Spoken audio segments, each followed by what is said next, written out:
Hello, this is Telomere and welcome to another repair video. In this video, we are looking at a Samsung Galaxy I don't know what. I'm gonna guess that it's probably, just from the looks of it, I'd say it looks like it's an A5. But at the moment, the phone says that it can't turn on. So what do we do in this situation? Well, at the moment, we're still at the diagnostics phase. Diagnostics phase means that a customer is requested that I diagnose it, but not necessarily fix it. So, first thing I do is I have this little testing device. It's a mechanic. So what I'm going to do with this little guy, I've turned it on, so I plug it into the USB-C port, and I'm going to see whether or not there's any pooched pins, basically. The pins look like they are good. I do see the usual 20Ls. That's not uncommon for Samsung phones. So in theory, we should be okay. Next thing that we'd like to do is we're going to move on. Let's move on to test the amp reading. Do we have an amp reading on this phone? So I got my USB-C amp reader here.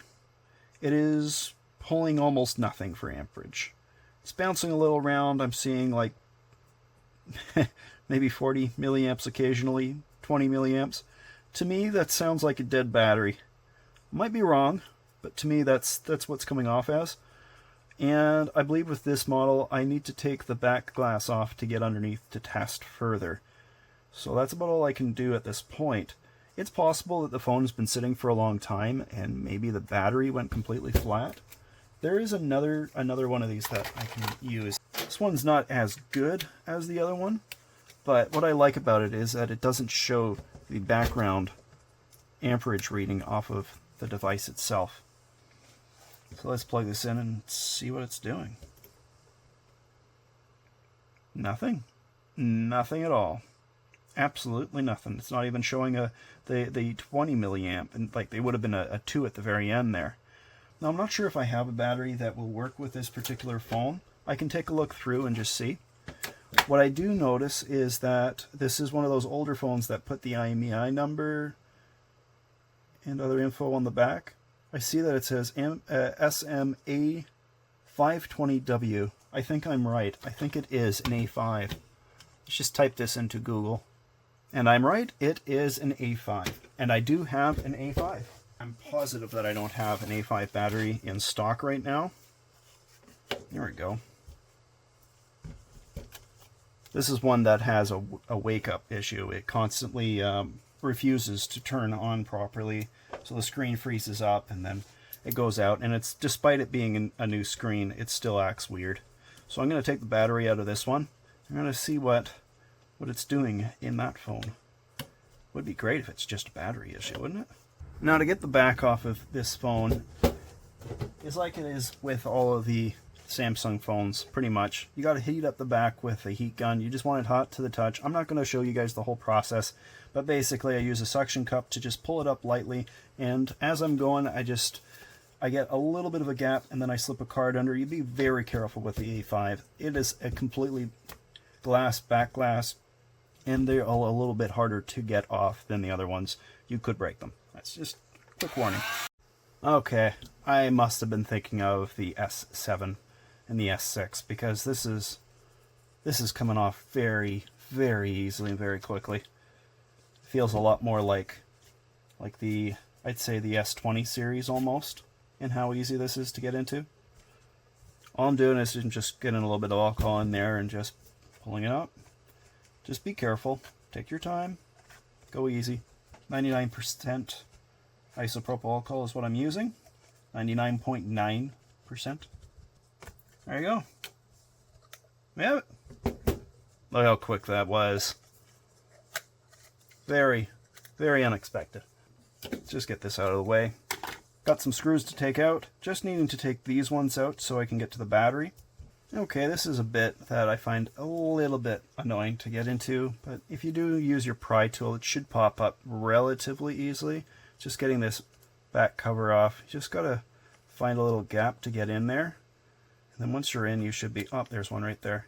Just watch out that you don't go too deep in, because this side does have the board.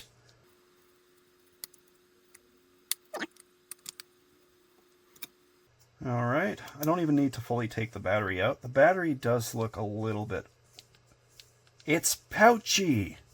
Listen to that. You hear that? That battery is pouchy. It probably bloated up completely at one point, but because the glass on these are kind of firm, it just wouldn't pop it off. So eventually it just slowly off-gassed. That's my guess. I'm worried that connector's, it's probably completely drained, but I'm going to put a plastic card in between these just to make sure. Here we go. We got another battery in. Let's get our amp meter going. Probably isn't going to be necessary if it is just a battery issue, because it should pop up immediately and show a battery charging symbol. But yeah, that's plugged in firmly. And look at that. I saw it popped up to 150 briefly. I might get my hopes up. I saw it to 200. Maybe I'll just try turning. Might not turn on. Oh, I'm seeing it at 230 steady. It's bouncing around a little bit. It's a lot better than it was, at least. You know what? I'm just going to leave it for a little bit and just see whether or not it does anything extra, something else. Oh, it just hit up 400. It just went up to 400. That's definitely different from what it was doing. Okay, well, I'm just going to let it charge for a bit. Well, I left it charging overnight, and what do we have?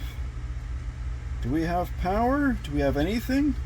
So, to get this on, I mean, if this does work, all I need to do is just bridge a couple of these pins, and I don't know which one, but you gotta leave it on for about 5 seconds per each one.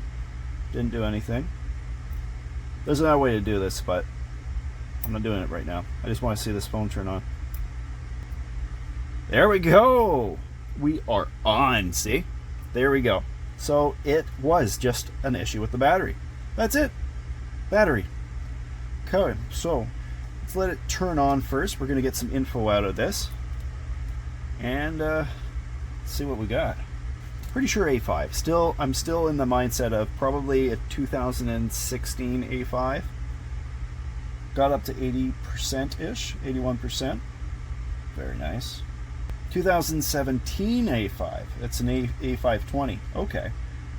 I don't think my parts provider has any of these batteries in stock, so I do have a used battery. I'll consult with the customer and just ask if they're good with a used battery. I don't even know the condition of the battery. I think it's decent. It's not going to be like out of the ballpark amazing, but better than nothing, you know. Gotta get this battery out. Pretty straightforward. Just got to keep in mind that with these kinds of batteries, I'm pretty sure right here that there is, yeah, that battery is definitely pouchy.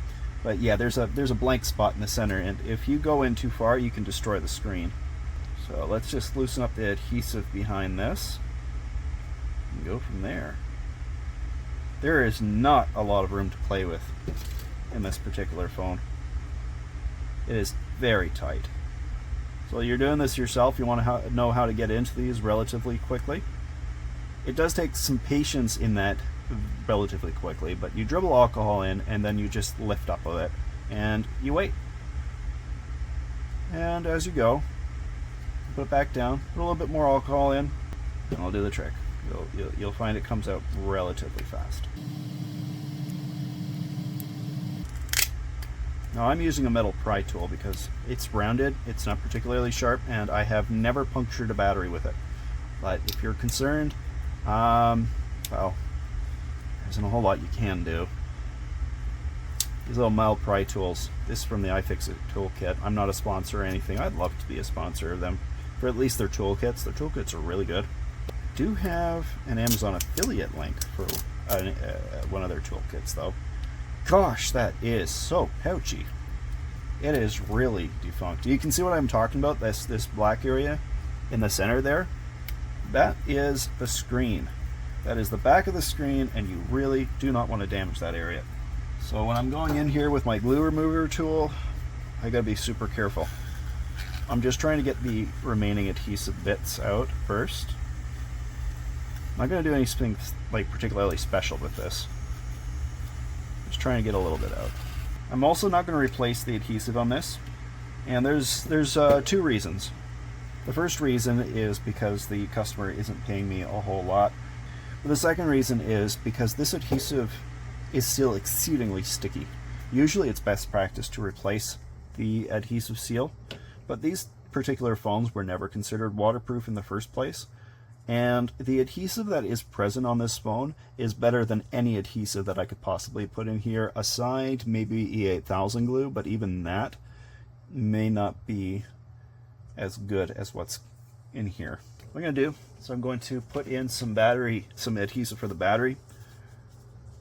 This stuff's pretty tough. I really like this particular adhesive. Works very well. Double-sided stuff. It's just 3M. I think it's 4 millimeters or 5 millimeters, something like that.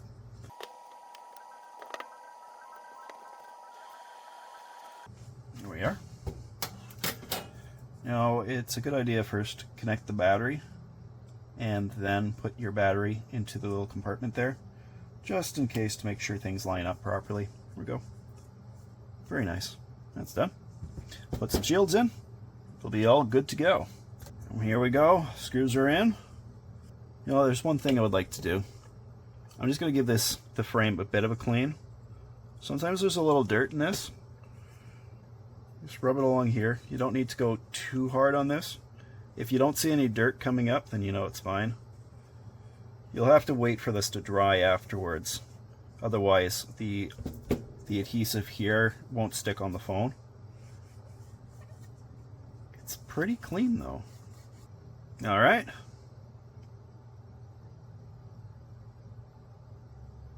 I'll always start from the top before work my way down to the bottom there. Give it a good rub. Something I'm always asked by the electronics recycling depot is to tape up these connectors so that they don't short against each other when they're in a big stack or whatever. It's unlikely to happen, but they asked for me to do it, so I do. Here we go. Let's give it a bit of a clean. I don't usually use this stuff, but I got it in a box. It's not bad. Just some stuff that I got from an Amazon order. Don't even remember what it was for. It's very, very good at shining up a phone, though. Look at that. Oh, it's beautiful.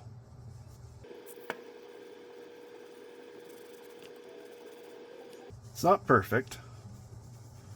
I mean, after all, this is an older phone. That screen is in amazing condition, though. There's almost no scratches on it. And that's another device complete. Absolutely beautifully. I am so happy with it. So, I do see actually there's some icons here that indicates that it might be locked to bell, but I'm not going to worry about that. You've got another phone done. So if you guys like the video, please do leave a like, and if you want to see more of my stuff, subscribe. We'll see you guys all in another video. Bye.